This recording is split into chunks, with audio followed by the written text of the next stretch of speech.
भावासाठी मुलगी पाहण्याचा कार्यक्रम आहे आणि तिथंच आम्ही निघालोय सगळेजण। तर चला एक एक पार्टमध्ये तुम्हाला सगळं शेअर करते।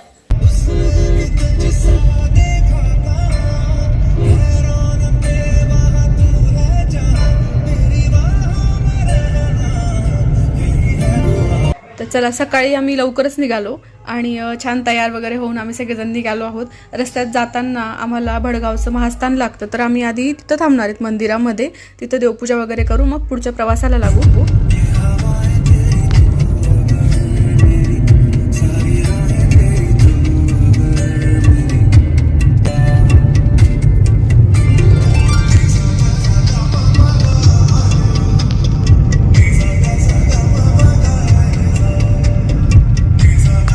पुढचा व्हिडिओ कंटिन्यू येईल। तुम्ही जर चॅनलला सबस्क्राइब केलं नसेल तर प्लीज सबस्क्राइब। भेटूया पुढच्या व्हिडिओमध्ये, तोपर्यंत नमस्कार।